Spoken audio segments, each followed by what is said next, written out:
ایسی دردناک چیزیں تاریخ کے اوراق پہ جو رقم ہوئیں وہ آپ کی خدمت میں پیش کریں گے۔ آپ کی خدمت میں پیش کریں گے کہ کس طرح سے حضرت زہرا سلام اللہ علیہا فقط یہ نہیں کہ ان کے اوپر اس وقت ظلم ڈھایا گیا، مصائب ان کے اوپر آئے، مصیبتیں آئیں، وہ فقط اس ایک خاص زمانے تک کے لیے خاص تھیں، یعنی فقط اسی ایک محدود عرصے میں جناب زہرا پہ مظالم ڈھائے گئے۔ افسوس کے ساتھ کہنا پڑتا ہے کہ 1400 سال گزر جانے کے بعد بھی یہ ہستیاں مظلوم ہیں۔ کس قدر مظلوم ہیں کہ آج بھی ان شخصیات پر جناب زہرا سلام اللہ علیہا کے حوالے سے کچھ ایسے افراد ہیں جنہیں ہم ناسبی کہیں، کیا کہیں، ان کے لیے الفاظ نہیں ہیں، یعنی یہی کہہ سکتے ہیں کہ کس قدر ان افراد کے دل میں بغض ہے امیر المومنین کا، خاندان اہل بیت کا، کہ مختلف مواقع پر یہ اپنے بغض کا اظہار کرتے ہیں۔ بہت ہی معذرت کے ساتھ جو ہمارے اہل سنت ناظرین آج ہمارا یہ پروگرام ملاحظہ کریں گے، کچھ ایسے مطالب آپ کی خدمت میں بیان کریں گے جو آپ کے لیے خود دردناک ہوں گے، افسوسناک ہوں گے، کہ کس طرح کچھ علماء اہل سنت نے، کہ جن کے اوپر لیبل کس کا لگا ہوا ہے، اہل سنت کا، کہ یہ علماء ہیں، ان کے لیے لفظ عالم استعمال کرنا خود لفظ عالم کی توہین ہم سمجھتے ہیں، کہ انہوں نے کس طرح سے حضرت زہرا سلام اللہ علیہا کی توہین کی اور ان کے لیے ایسے الفاظ استعمال کیے کہ جو قطعاً مناسب نہ تھے، اور ہمیں یقین ہے کہ ان کے یہ الفاظ اور ان کا یہ عمل رسول اللہ کو اذیت پہنچانے کا سبب بنا ہوگا، کہ وہ حدیث کہ رسول اللہ نے فرمایا فاطمہ بضعۃ منی، اس بضعۃ منی کے اندر اس قدر گہرائی ہے کہ اگر اس کو درک کر لیا جائے تو کوئی بھی وہ شخص کہ جو رسول اللہ سے محبت کرتا ہو وہ حضرت زہرا کے لیے اس طرح کے الفاظ استعمال نہیں کرے گا۔ جو شخص یہ الفاظ استعمال کرے اس کے لیے ہم یقینی طور پر کہہ سکتے ہیں کہ اس کو رسول اللہ سے ذرا بھر بھی محبت نہیں۔ وہ کیا تھے آج آپ کی خدمت میں پیش کریں گے۔ چلتے ہیں سب سے پہلے عماد بھائی کی طرف، کہ عماد بھائی بھی ہمارے ساتھ اس پروگرام میں موجود ہیں، اور وہ ہمیں بتائیں گے کہ علماء اہل سنت نے حضرت زہرا سلام اللہ علیہا کی شان میں کس قدر جسارتیں کی ہیں۔ آغا شہباز بھائی نے بیان کیا کہ حضرت زہرا کی مظلومیت ایسا نہیں ہے کہ وہ مظلومیت ختم ہو گئی ہے، بلکہ اس میں ایک استمرار موجود ہے، وہ ابھی بھی وہ مظلومیت جاری ہیں، اور یقیناً کسی عام شخص سے یا کسی جاہل ترین شخص سے یا ایسے شخص سے کہ جو کوئی ذمہ دار نہ ہو وہ توہین کریں تو چلیں، ہم کہیں بیوقوف انسان ہیں، اور ایک ذمہ دار تو ہیں ہی نہیں ہیں، ان کے اپنے اہل سنت علماء نے یا ان کے اپنے لوگوں نے ان کو مطرود قرار دیا ہے، اس نے اگر توہین کیا ہے تو ٹھیک، کوئی اتنے ایشو نہیں بنتا، صرف اسی کے اوپر وہ شخص جس نے توہین کی ہے وہ لعنتیں اور مذمتیں صرف اسی تک محدود رہتی ہیں۔ لیکن جب ایک ذمہ دار شخص، جب ایک ایسا شخص کہ جسے مختلف ٹائٹل اور القاب ملے خود ہمارے اہل سنت بھائیوں کی جانب سے، اور ان کو سراہا جائے، ان کو نوازا جائے، ان کو یاد کیا جائے، اور ان کا نام بڑے القابات کے ساتھ، بڑے جو ہے وہ رحمہ اللہ، رحمۃ اللہ علیہ، و فلاں و فلاں، آگے پیچھے سابق لاحق لگا کر اس کا نام لیا جاتا ہوں، اور وہ آ کے توہین کرے، اور اس توہین پر پھر یہی لاحقے اور سابقے لگانے والے، القابات سے نوازنے والے وہ خاموش رہیں، تو اس سے آپ کیا نتیجہ لیتے ہیں وہ ظاہر ہے ہم یہاں سے آپ کو نہیں بیان کریں گے، آپ خود ہی صاحب عقل ہیں، آپ خود ہی نتیجہ لے سکتے ہیں۔ ہم بغیر کسی وقفے کے چلتے ہیں ان لوگوں کی طرف کہ جنہوں نے بی بی فاطمہ الزہرا سلام اللہ علیہا کی توہین کی ہے۔ اہل سنت کی سب سے مشہور کتاب ہے، اور ظاہر ہے وہ بہت ہی استفادہ کرتے ہیں، اور اس کا اختصار کر کے ترجمہ بھی کرتے ہیں، مختصر کر کے ترجمہ کر چکے ہیں، خود اردو زبان میں اس وقت بھی موجود ہیں، آپ دیکھ بھی سکتے ہیں، اور شیعوں کے خلاف یہ کتاب لکھی گئی ہے۔ جس شخص نے یہ کتاب لکھی ہے اس کا نام ابن تیمیہ ہے، جو اہل سنت کے ہاں شیخ الاسلام ہے، جو کہتے ہیں شیخ الاسلام۔ اب ظاہر ہے جب شیخ الاسلام ہیں اور شیخ الاسلام آ کر وہ یعنی ایک بات کر رہے ہوں اور پورے مکتب کی نمائندگی کر رہے ہوں، یعنی اس میں کوئی شک نہیں ہے، ہم نہیں کہتے کہ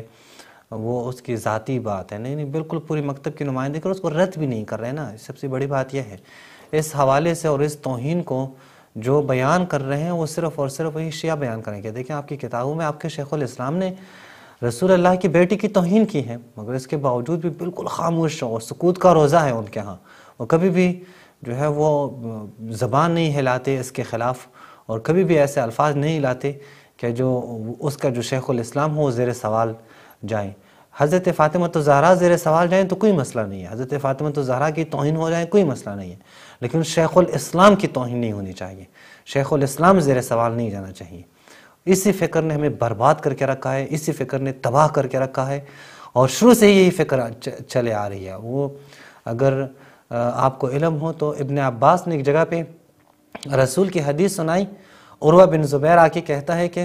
نہیں ابو بکر عمر تو یہ باتیں کر رہے تھے، وہ تو نہیں کہہ رہے تھے. تو ابن عباس نے کہا تم کیا ہوا ہے، میں تمہیں کہتا ہوں رسول کی حدیث ہے، میں صحابی رسول ہوں، اور تم وہاں سے کہتے ہو کہ نہیں ابو بکر عمر کے عمل اور اس کی سیرت کی بات کر رہے ہو. تو دیکھیں وہ یہ شروع سے ہوتے ہیں، ان کی کوشش کیا ہے، رسول کی سیرت پامال ہو جائے، رسول کی تعلیمات پامال ہو جائے، رسول اللہ کے جو کاوشیں ہیں وہ برباد ہو جائیں، کوئی مسئلہ نہیں ہے. رسول کی آل کو قتل کیا جائے، رسول کی آل کو حرمت پامال کی جائے، رسول کی آل کی توہین کی جائے، کوئی مسئلہ نہیں ہے. ان کے بڑے جو ہے وہ بچنے چاہیے، ان کا دفاع ہونا چاہیے. اور یہ بالکل واضح جو ہے وہ ثبوت ہے جس وقت ہم آپ کے سامنے دکھا رہے ہیں. یہ ہے منہاج السنت النبویہ، منہاج السنت النبویہ، یہ ابن تیمیہ کی کتاب ہے. اس کی 4 جلد پہ آپ دیکھیں صفحہ نمبر 244 پہ، صفحہ نمبر 244 پہ یہاں پہ یہ کیا کہتے ہیں کہ ہر عاقل کو معلوم ہے، یہ عقل جو ان کے پاس ہے ان کو معلوم ہے، یعنی اس سے زیادہ عقل شاید کسی اور کے پاس نہ ہو جو شیخ الاسلام ابن تیمیہ کے پاس موجود ہے. ہر عاقل کو معلوم ہے کہ ان المرأة اذا طلبت مالا من ولی امر، جب ایک عورت حاکم سے مال طلب کرے، فلم یعطها ایاہ، اور حاکم اسے مال نہ دے، جو مطالبہ کرتی ہے وہ عورت، حاکم اس کا مطالبہ پورا نہ کرے. کیوں؟ لکونہا لا تستحقہ عندہ، چونکہ وہ عورت اس حاکم کے ہاں مستحق ہی نہیں ہے، اسے مال نہیں دینا چاہیے. یہ تعبیرات آپ دیکھیں، یہ تعبیرات کبھی بھی ان کے اپنے بڑوں کے بارے میں نہیں ہے. وَهُوَ لَمْ يَأْخُذْهُ وَلَمْ يُعْطِهِ لِأَحَدٍ مِّنْ أَهْلِهِ وَلَا لِأَصْدِقَائِهِ بَلْ أَعْطَاهُ لِجَمِيعِ الْمُسْلِمِينَ. حاکم نے اس کو نہیں دیا، اپنے لیے تھوڑے نہیں دیا ہے، مسلمانوں کے لیے نہیں. بڑا مسلمین کا درد ہے جو اس وقت شیخ الاسلام بیان کر رہے ہیں، یہ مسلمانوں کے درد ہیں. یہ جو سارے مسلمانوں کو آ کے کافر اور مشرک بنا رہے ہیں، جو سب کے اوپر کفر اور ان کے قتل کا فتوے دے رہے ہیں، ان کو مسلمانوں کا بڑا درد ہوتا ہے. یہ کہتے ہیں نہیں مسلمانوں کو یہ مال دینی چاہیے. پھر کہتے ہیں کہ کہا گیا ان الطالب غضب علی الحاکم، طالب جو مطالبہ کرتا ہے وہ حاکم پہ غضبناک ہوتا ہے. غایت ذالک، تو کیوں غضبناک ہے؟ انہ غضب لکونہ لم یعطہ مالا، یہ غضبناک اس لیے چونکہ اسے مال نہیں دیا گیا ہے، حاکم نے اسے مال نہیں دیا ہے. قال الحاکم، جو حاکم ہے جو خلیفہ ہیں اس نے کیا، انہ لغیرک لا لک، یا لغیرکی لا لکی، یہ تو تمہارے لیے ہے ہی نہیں، یہ تیرے علاوہ کسی اور کے لیے ہے. فأی مدح للطالب فی هذا الغضب، اس غضب میں آپ طالب کی کیا مدح کرتے ہیں؟ دراصل وہابیوں کا شیخ الاسلام، اور جو بھی اس کو شیخ الاسلام کہیں، سب کا شیخ الاسلام، وہ یہ بتانا چاہتے ہیں کہ حضرت زہرا کا جو غضبناک ہونا ہے یہ حضرت زہرا کی مدح نہیں ہے. تو ہم تو یہ نہیں کہتے کہ حضرت زہرا کی مدح ہے یا مدح نہیں ہے، ہم ایک حقیقت ہے وہ بیان کر رہے ہیں. آپ اسے ان کی مدح کے طور پہ لیں یا غیر مدح کے طور پہ لیں، یہ آپ کا کام ہے، اور اس سے آپ کی فکر کی جو ہے نمائندگی بھی ہو جاتی ہے. جو الفاظ آپ ظاہر کرتے ہیں اس سے آپ کے فکر میں جو کچھ جو ہے نا گھوم رہا ہے اس کی بھی پتہ چل جاتا ہے کہ آپ کیا سوچ رہے ہو اور آپ کیا سوچ رکھتے ہو اہل بیت اور آل نبی کے بارے میں. پھر یہ کیا کہتے ہیں بعد میں، الیس من یذکر مثل ھذا عن فاطمہ، کیا یہی باتیں فاطمہ کے بارے میں نہیں کی جا سکتی صلوات اللہ علیہا. وَيَجْعَلُهُ مِن مَنَاقِبِهَا جَاهِلًا، اور جاہل ترین لوگ آ کر وہ حضرت فاطمہ کے مناقب میں اس کو شمار کرتے ہیں. اب یہ چلیں یہاں تک اگر بات ہوتی، ہمیں جاہل کہتے کوئی مسئلہ نہیں ہے، ہمیں کافر کہیں تو بھی کوئی مسئلہ نہیں، ہمیں مرتد کہیں کوئی مسئلہ نہیں ہے، ہم ان سارے جو ہے یہ جتنے بھی القابات ہیں ہم برداشت کر لیں گے، کوئی مسئلہ نہیں. لیکن جب آپ اس سے بھی بڑھ کر یہ توہین اہل بیت کی طرف نسبت ہے تو وہاں پہ ہم خاموش نہیں بیٹھیں گے، کبھی بھی نہیں. اولیس اللہ قد ذم المنافقین الذین قال فیہم، کیا اللہ نے منافقین کی مذمت نہیں کی ہے؟ اس کیا ضرورت تھی اس آیت کو یہاں لانے کی؟ میں سیم اپنے اہل سنت بھائیوں سے پوچھوں، اگر بات ہو رہی ہو جناب عمر کی، بات ہو رہی ہو جناب عثمان کی، اور میں وہاں منافقین کے بارے میں جو آیت ہے وہ پیش کروں تو آپ کو کیسا لگے گا؟ کتنا برا لگے گا آپ کو، کتنے آپ جذبے میں آ کے مجھے گالیاں دو گے۔ لیکن یہی کام آپ کے شیخ الاسلام نے کیا ہے، آپ کے ہاں وہ شیخ الاسلام ہیں اور رحمۃ اللہ علیہ ہیں۔ وَلَيْسَ اللَّهُ قَدَّمَ الْمُنَافِقِينَ الَّذِينَ قَالَ فِيهِمْ، کیا اللہ نے منافقین کی مذمت نہیں کی ہے؟ کہ اللہ نے کہا کہ یہ صدقات ہیں، اگر صدقات ان کو پیسہ، ان کو مال ان کو دے دی جائیں تو رضو، تو یہ راضی ہو جاتے ہیں، اور اگر ان کو یہ مال نہ دی جائے تو یہ غضبناک ہو جاتے ہیں۔ لیکن اس آیت کو کہاں فٹ کر رہے ہیں؟ حضرت زہرا پہ فٹ کر رہے ہیں۔ ایسے جو ہے وہ خبیث فکر کے لوگ موجود ہیں، اور اس طرح کے خبیث فکر کے لوگوں کو شیخ الاسلام کے ٹائٹل دیے جاتے ہیں۔ پھر کہتے ہیں کہ اس پورے آیت کو فَذَكَرَ اللَّهُ قَوْمًا رَضُوا، اللہ نے قوم کا ذکر کیا ہے، لوگوں کا ذکر کیا ہے کہ جو راضی ہوئے ہیں اس وقت کہ جب ان کو مال دیا گیا ہے، وَغَضِبُوا إِن لَمْ يُعْطُوا، اور ان کو وہ غضبناک ہوتے ہیں کہ جب ان کو مال نہیں دیا جاتا، پیسے نہیں دیا جاتے۔ میں کہتا ہوں کہ اگر ہم یہی باتیں نا آپ کی کتابوں سے، آپ کے بڑوں کے بارے میں لائیں اور یہ آیات پہ وہاں پہ نقل کریں، تب آپ کو اندازہ ہوگا۔ آپ اسی بخاری کو اٹھا کے دیکھیں جہاں پہ حضرت عثمان اور دیگر لوگ آ کے رسول اللہ کو کہتے ہیں کہ سارا کے سارا مال غنیمت تم نے بنی عبد المطلب کو دیا اور ہمیں کچھ دیا ہی نہیں۔ یہ جو اشکال کرنے والے ہیں مال کے اوپر اور مال کی لالچ میں رسول کے مقابلے میں آ کے کھڑے ہو جاتے ہیں، وہ حضرت زہرا نہیں ہے، وہ آپ کے لوگ ہیں۔ فَذَمَّهُمْ بِذَلِكَ، کیا اللہ نے ان لوگوں کی مذمت کی ہے۔ فَمَنْ مَدَحَ فَاطِمَةَ بِمَا فِيهِ شَبَهَ مِنْ هَؤُلَاءِ، یہ اب دیکھیں جو حضرت فاطمہ کی مدح کرتے ہیں اس چیز کے اوپر بِمَا فِيهِ، کہ جو ایک شباہت پائی جاتی ہے حضرت فاطمہ میں مِنْ هَؤُلَاءِ، ان منافقین کی، یعنی وہ نقل کفر نباشت کی بات ہے۔ أَلَا يَكُونُ قَادِحًا فِيهَا، تو اگر تم یہ لوگ یہ چیزیں بیان کرو گے تو یہ یعنی حضرت فاطمہ تو زہرا پہ قدح کر رہے ہو، طعن کر رہے ہو۔ ان کو اصل میں مسئلہ حضرت فاطمہ کے بارے میں نہیں ہے، ان کو مسئلہ ہے کہ جب ہم اس واقعے کو بیان کرتے ہیں تو ان کے خلیفہ اول اور خلیفہ دوم کی باتیں آ جاتی ہیں، ان کو بچانے کے لیے یہ کہہ رہے ہیں۔ ان کو کوئی تعلق ہی نہیں ہے حضرت فاطمہ تو زہرا سے، ان کی توہین ہو جائیں، ان کی جو کچھ بھی ہو جائے، ان کو کوئی فرق بھی نہیں پڑتا۔ اور یہ آپ کے سامنے ہے، اس وقت آپ دیکھیں اہل بیت کی توہین ہو جاتی ہے تو یہ خاموش بیٹھتے ہیں، ان کی زبان سے کوئی آواز بھی نہیں نکلتی۔ اب یہیں پہ آپ ایک اور صفحے پہ بھی آپ ملاحظہ فرمائیں کہ یہاں پہ دیکھیں پہلے صفحے پہ کہ انہوں نے منافقین کی آیات جو ہیں وہ حضرت فاطمہ الزہرا کے اوپر کیا کیا ہے، وہ فاطمہ الزہرا کے اوپر انہوں نے لاگو کی ہے۔ اور یہ کتنی جو ہے وہ اب اس کو ہم کیا کہیں، یہ کتنی ظلم کی بات ہے کہ آپ منافقین کی آیات لیں اور منافقین کی آیات کو آپ فاطمہ الزہرا پہ وہاں پہ لاگو کریں۔ آپ قیامت کے دن رسول اللہ کو کیا منہ دکھاؤ گے؟ جو فاطمہ الزہرا جنت کے عورتوں کی سردار ہے، جو فاطمہ الزہرا رسول کے وجود کا ٹکڑا ہے، اب اسے کہہ رہے ہیں کہ وہ مال کی محبت میں جا کے اعتراض کیا ہے، چونکہ مال نہیں ملا اس لیے وہ غصہ ہو گئی ہے، مال کی ضرورت کی خاطر وہ گئی تھی۔ یہ بھی نہیں کہ صرف ابن تیمیہ نے توہین کی ہو اور بات ختم ہو، کوئی کہے نہیں صرف ابن تیمیہ نے توہین کی، نہیں، ان کے بہت ایک بڑا نام جو دوسرا ہے اس نے بھی توہین کی ہے۔ یہ پاکستان کے اور ہندوستان کے جو اہل حدیث ہیں، جو سلفی ہیں، ان کے سامنے یہ دوسرا حوالہ آپ رکھیں پھر یہ پتہ چل جائے گا۔ یہ ہے التعلیق علی صحیح المسلم، صحیح مسلم پہ تعلیق، محمد بن صالح العثیمین، اس کے جو ہے وہ 90 جلد پہ صفحہ نمبر 78 پہ یہ حضرت زہرا کی جو حدیث ہے جناب ابو بکر کے اوپر جو ناراض ہو گئی ہیں اسے نقل کرنے کے بعد یہ جو تعلیقہ لگاتا ہے، یہ تعلیقہ آپ دیکھیں پھر آپ کو اندازہ ہوگا کہ یہ لوگ کتنی محبت کرتے ہیں اہل بیت سے، اور جو کہتے ہیں ہم بھی اہل بیت سے محبت کرتے ہیں، ہم بھی اہل بیت سے محبت کرتے ہیں، یہ دیکھیں یہ ہے ان کی اہل بیت سے محبت، جو منافقین کی آیات فاطمہ الزہرا پہ فٹ کر رہے ہیں، جو فاطمہ الزہرا کی طرف نسبت دے رہے ہیں۔ تو یہ اس تعلیقے میں کیا کہتے ہیں؟ یہ کہتے ہیں کہ اللہم اعف عنہا، اللہ فاطمہ الزہرا کو معاف کرے۔ خوب کہتے ہیں اللہ فاطمہ الزہرا کو معاف کرے۔ وَإِلَّا، خوب کیوں، وجہ کیا ہے؟ فَإِنَّ أَبَا بَكْرَ جناب ابو بکر جو ہیں مستند الی رأی، اس نے اپنی رائے سے تو بات نہیں کی ہے، اس نے اپنے نظریہ تو بیان نہیں کیے ہیں، اس نے یعنی جناب ابو بکر نے اپنی رائے سے کوئی بات نہیں کی ہے،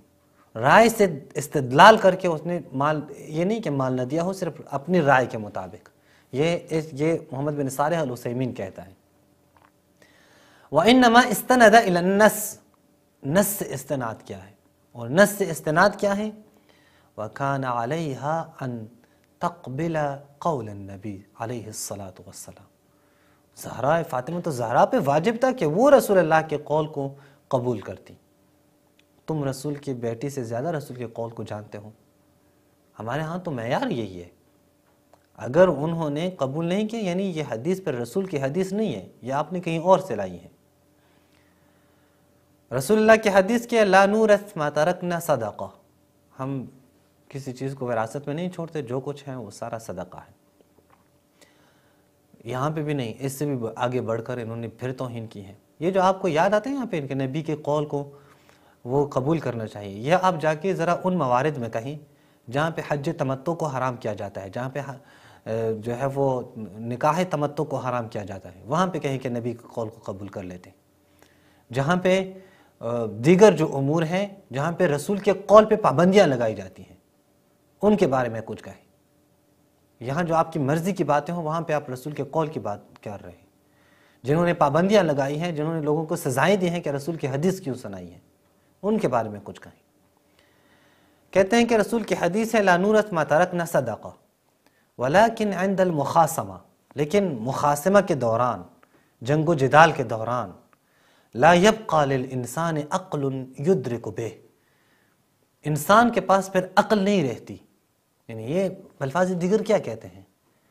میں پھر بھی کہتا ہوں یہ ایسے کفر آمیز الفاظ بیان کر رہے ہیں حضرت زہرا کی شان اقدس میں، وہ توہین کر رہے ہیں